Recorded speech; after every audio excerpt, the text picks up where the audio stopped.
December 2023 marked a pivotal moment in the world's burgeoning satellite race.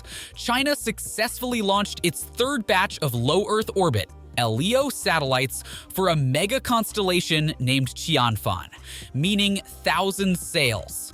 With plans for a staggering 15,000 satellites, Qianfan aims to rival Elon Musk's Starlink. But that's just the tip of the celestial iceberg. Two other Chinese projects, Guowang and Honghu 3, have set equally ambitious goals, with 13,000 and 10,000 satellites planned respectively. Together, these constellations position China as a formidable contender in the satellite internet market, challenging Starlink's dominance. But why the satellite race? Well, Starlink, a project by SpaceX, has revolutionized internet connectivity by serving remote and underserved areas worldwide. With nearly 7,000 operational satellites and 5 million customers in over 100 countries, Starlink's mega-constellation is on track to grow to a staggering number of 42,000 satellites. But while Starlink continues to expand, it faces resistance in certain regions. Countries like China and Russia are cautious of an independent internet service like Starlink, citing concerns over sovereignty, censorship, and control.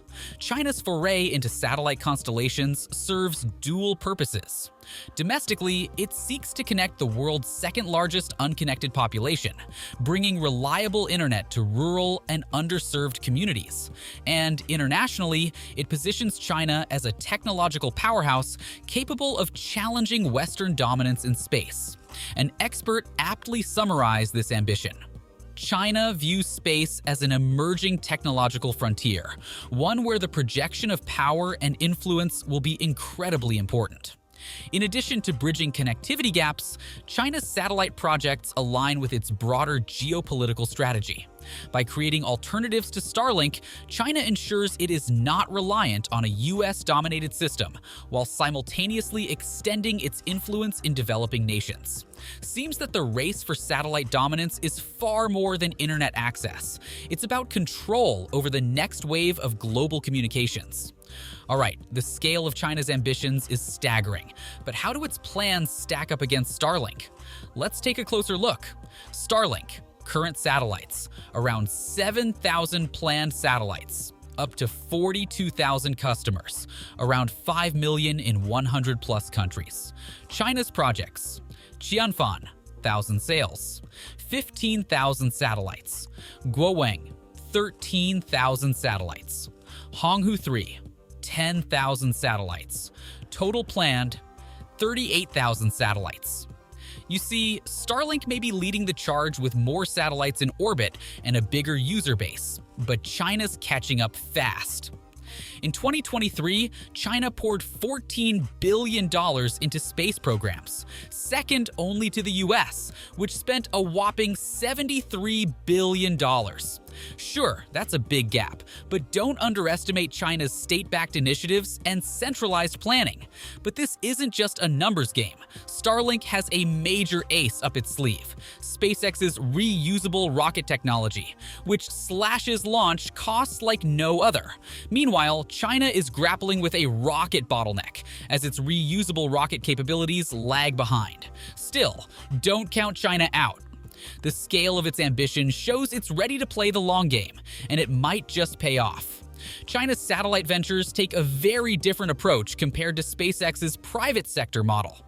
Take Guowang, for example. It's fully state-owned and operates directly under China's State Council. Similarly, Qianfan and Honghu 3 rely heavily on government support through institutions like the Chinese Academy of Sciences and regional investment corporations. This level of state involvement means plenty of funding and quick decision-making.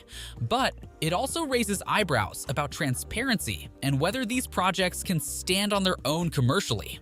Unlike SpaceX, which has to impress investors and win over customers, China's satellite programs have a dual focus: pushing technological boundaries and bolstering national security. However, thanks to government backing, China can prioritize long-term strategic goals over immediate profits. And it's paying off. Just look at how fast their satellite networks are growing, or the partnerships they've been striking with other nations.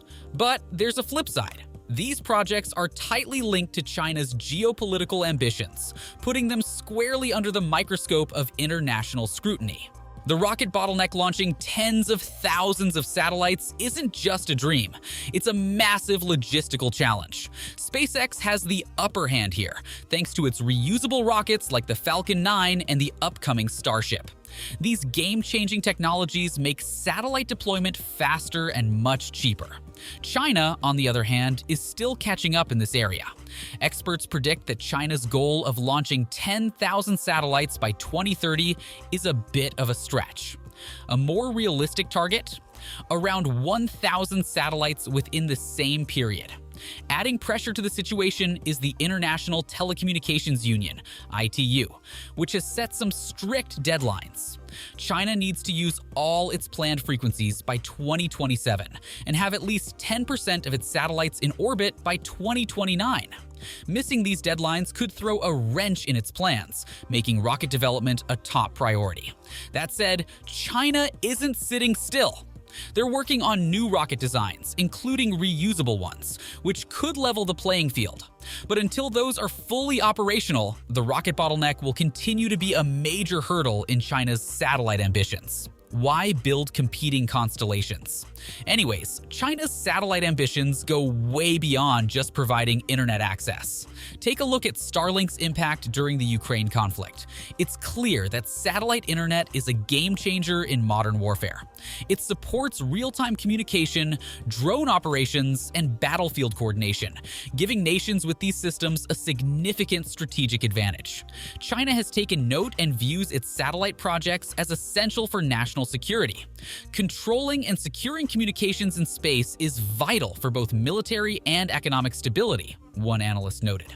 By developing its own constellations, China ensures it won't have to rely on foreign systems during times of conflict. But it's not all about defense. There's a massive commercial upside too. You see, low Earth orbit satellites provide low latency communication, which is crucial for cutting-edge applications like autonomous vehicles, telemedicine, and high-frequency trading. By jumping into this space race, China aims to lead the charge in next-generation industries. If they don't launch it, an expert warned, they risk falling behind in technological innovation. China's global strategy. China's satellite drives aren't just about advancing technology. They're a calculated move in the global geopolitical chess game. Developing regions, particularly in Africa, represent a huge growth opportunity, with Huawei already responsible for building 70% of Africa's 4G infrastructure. China has a strong foundation to roll out satellite-based services designed for the region's unique needs. By providing affordable and customizable internet solutions, China could deepen its influence in key swing states and allied nations. These offerings might also align with China's domestic policies, including features like censorship, presenting an alternative to Western-style internet governance. Speaking of China's space diplomacy, it's already in full swing. It has signed 46 agreements with 19 countries to promote space cooperation, but its collaboration with the US remains virtually non-existent, thanks to the Wolf Amendment. This US law prevents NASA from engaging bilaterally with China, highlighting the broader competition between the two nations as they vie for dominance in the final frontier.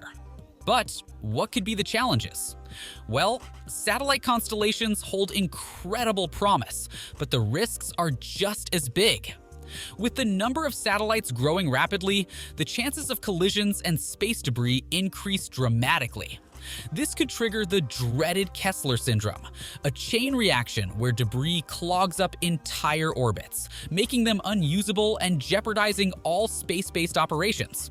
Right now, regulations mostly deal with frequency allocation, leaving the actual orbital space largely unregulated. Without clear rules of the road, satellite operators are left to manage collision avoidance on their own. This often means using up valuable fuel, which shortens satellite lifespans and adds to the uncertainty. Then there's the environmental impact. Most low Earth orbit (LEO) satellites burn up during re-entry, releasing materials like aluminum into the atmosphere. The long-term effects of these emissions are still unclear, but they could have serious consequences for climate and air quality. Astronomy is also taking a hit. The growing number of satellites creates more light pollution and radio interference, making it harder for scientists to study the universe. Balancing innovation with sustainability will be critical as we navigate these challenges. As the satellite race intensifies, one thing is clear: the stakes are astronomical. With plans to launch 58,000 satellites globally by 2030, competition will only grow fiercer. Will China catch up to Starlink? Experts believe it's possible, but unlikely that they'll surpass it. As one commentator noted, "I think we will continue to innovate here, but I don't think we can rely on China remaining so far behind." The US government is already preparing for this competition, emphasizing the importance of supporting domestic innovators like Starlink and Amazon's Project Kuiper. By fostering a competitive environment, the US aims to maintain its leadership in space while countering China's rapid advancements. China's challenge to Starlink is more than a technological contest. It's a battle for influence, security, and the future of connectivity. The question isn't just who will dominate the skies, but what that dominance will mean for the world below.